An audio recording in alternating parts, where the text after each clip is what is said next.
Atombombentest der Nationalsozialisten im berüchtigten Jonastal? Was ließ der Chef der Geheimwaffen und General der SS, Dr. Hans Kammler, im März 1945 auf dem Truppenübungsplatz Ohrdruf testen? Fand hier wirklich der erste Test einer Kernwaffe statt und das noch vor den US-Amerikanern? Warum besagen Geheimdokumente aus russischen Archiven, die erst kürzlich freigegeben wurden, dass Hitler Atomwaffen gegen Moskau einsetzen wolle?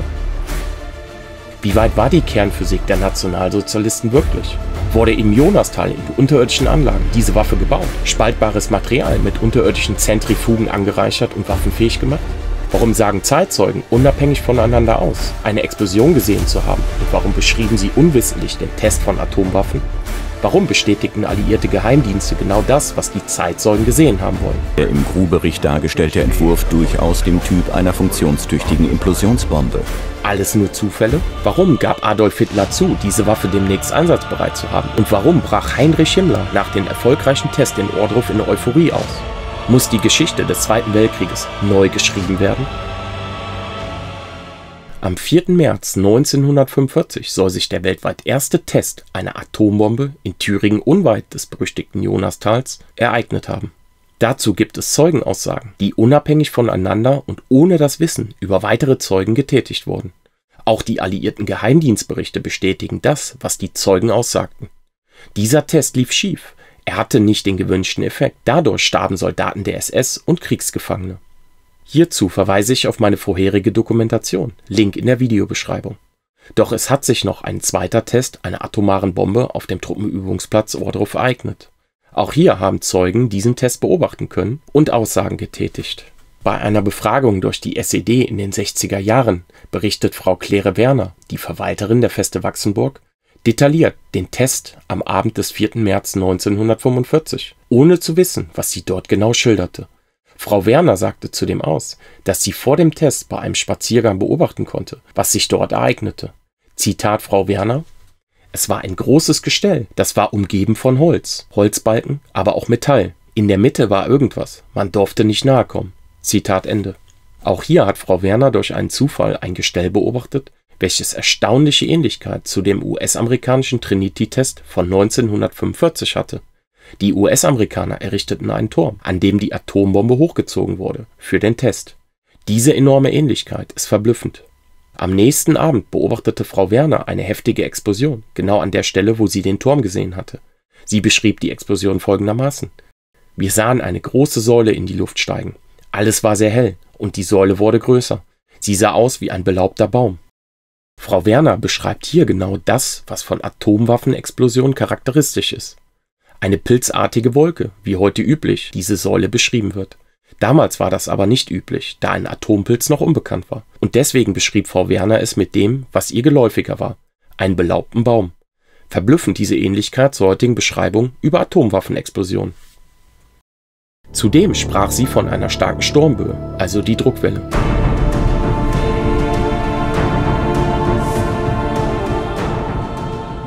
Bei dem zweiten Test, da der erste nicht verlief wie geplant, machte Frau Werner folgende Beobachtung und schilderte den Funktionären der SED Folgendes.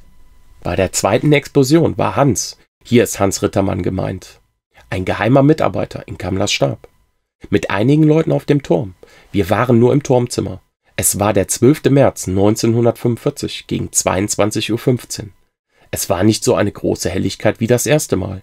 Auch hatten wir kein Nasenbluten und so weiter. Für die Ortschaften und auch für uns hat es damals bereits um 21 Uhr Fliegealarm gegeben und dieser ging bis 23:11 Uhr. Hans war mit den Leuten die ganze Nacht auf der Burg. Über was sie sprachen, kann ich nicht sagen. Auch hatte er uns verboten, etwas über die Blitze zu sagen. Woher die Leute kamen, kann ich nicht sagen. Da sie aber alle Hans kannten, mussten sie von der Reichspost und dem Forschungsrat gewesen sein.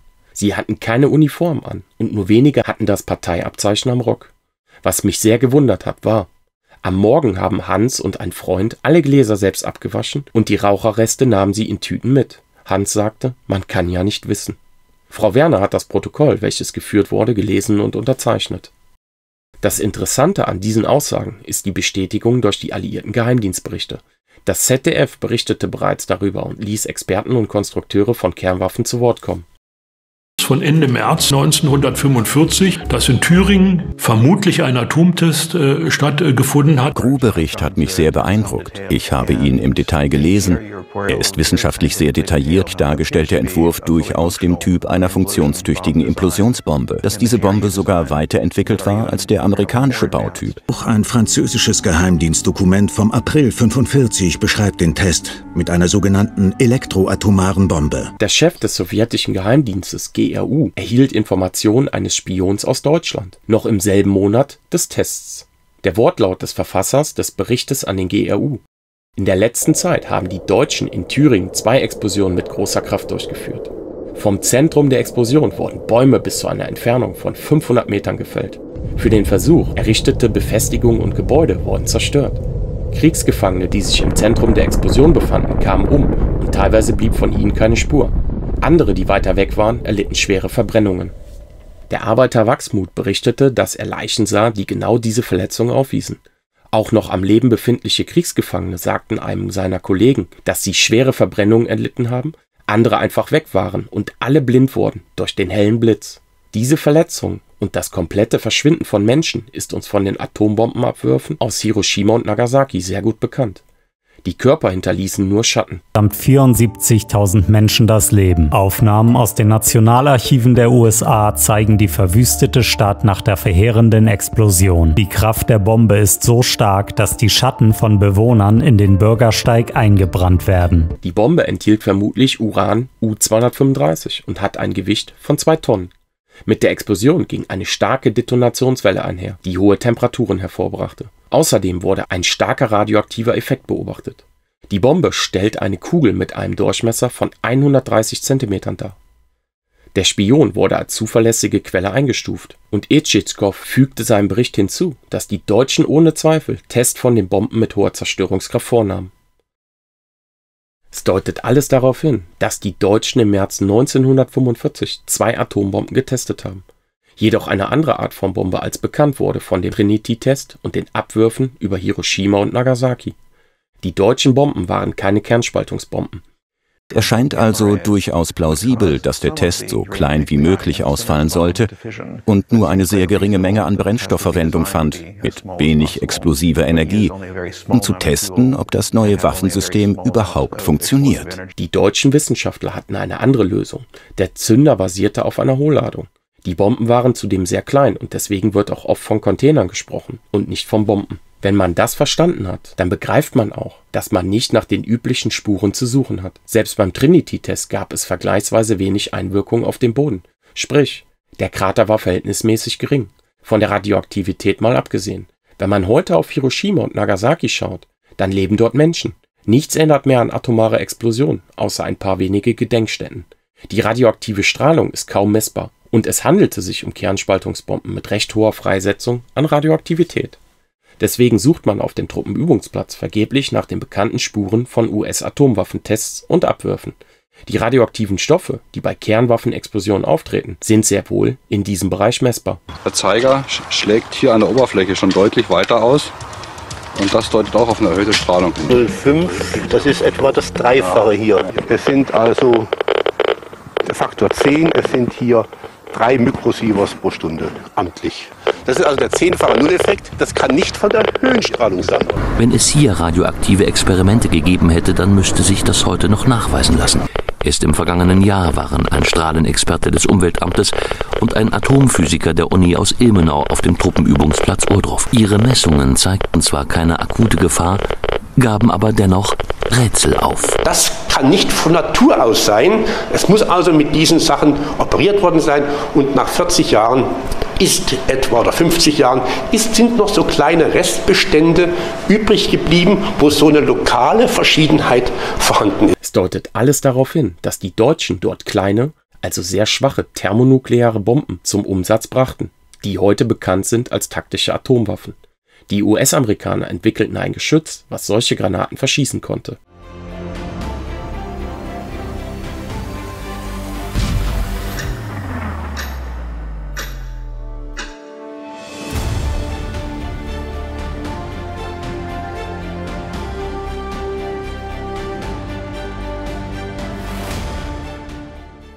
Auch gab es atomare Minen als Panzersperren. Die Arsenale der Atommächte waren voll von diesen kleinen taktischen Atomwaffen. Die deutschen Wissenschaftler schufen eine Waffe, die einen Hybrid darstellte. Eine thermonukleare Waffe mit wenig spaltbarem Material, die durch eine Hohlladung gezündet wurde, die dann die nötigen Temperaturen lieferte, um eine Fusion in Gang zu setzen. Die GRU-Informationen des vom Spion übermittelten Berichts geben Folgendes zu lesen. Die Bombe besteht aus einer Hochspannungsentladungsröhre, die ihre Energie von speziellen Generatoren bezieht, eine Kugel aus metallischem Uran, einem Verzögerer, einem Schutzkasten, dem Sprengstoff, einer Detonationsanlage und einem Stahlmantel, in dem alle Teile miteinander montiert werden. Der Spion hat detailliert wiedergegeben, wie diese Bombe aufgebaut war. Ob diese Pläne genau stimmen, kann man nicht sagen, da die Deutschen wussten, dass viel Verrat in den eigenen Reihen stattfand. Dass solche Dokumente abgeändert wurden, um den Gegner ihre Baupläne nicht frei Haus zu liefern, sollte zumindest in Betracht gezogen werden. Jetzt sollte schon jeder Zweifel über den Test der deutschen Atombombe beseitigt sein. Doch gibt es noch weitere Hinweise auf die tatsächliche Existenz fertiger Atomwaffen für den Kampfeinsatz. Erst kürzlich veröffentlichte Geheimdokumente aus russischen Archiven besagen Folgendes. Hitler plante im Juni 1945 eine Atombombe gegen die UdSSR einzusetzen. Am 14. September 1945 wurde der Leiter des NKWD-Operationssektors der Stadt, Generalmajor Alexei Sidnev, richtete eine weitere besondere Botschaft an den stellvertretenden Volkskommissar für innere Angelegenheiten der UdSSR, Generaloberst Iwan Serow, über den Fortschritt der Ermittlungen im Fall des SA-Gruppenführers Wächter. Wie sich bei den Vernehmungen herausstellte, leitete Wächter gleichzeitig mit dem Posten des Stabschefs der Hauptabteilung Propaganda der NSDAP die Generalabteilung für Rüstung und Bauwesen in derselben Abteilung. Bei der Untersuchung sagte Wächter über die Entwicklung neuartiger Waffen durch Nazi-Deutschland und insbesondere über die deutsche Atombombe aus. Im selben Jahr 1944 wurden Projekte für Langstreckenbomber entwickelt, die in der Lage waren, die militärischen Bauzentren der Sowjetunion im Ural und Industrieanlagen in Nordamerika zu bombardieren. Dieser Bomber sollte zum Transport von Atombomben eingesetzt werden. Hauptverantwortlich für alle Arbeiten an den neuesten Waffentypen war General Dornberger, der für die Produktion der V1 und V2 sowie der Atombomben verantwortlich war. Bereits 1943 erfuhr Wächter in einem Gespräch mit dem Chefingenieur des Propagandaministeriums, Dominik, dass viel Arbeit in die Erfindung der Atombombe gesteckt wurde. Später erfuhr Wächter im Gespräch mit Professor Dr. Erich Schumann und Professor Menzel, dass die Arbeiten an den Atombomben vom Kaiser-Wilhelm-Institut in Berlin durchgeführt wurden. Der Leiter der Produktionsabteilung des Rüstungsministeriums, Sauer, und seine Stellvertreter Feldmann waren persönlich für die Produktion der Atombomben verantwortlich.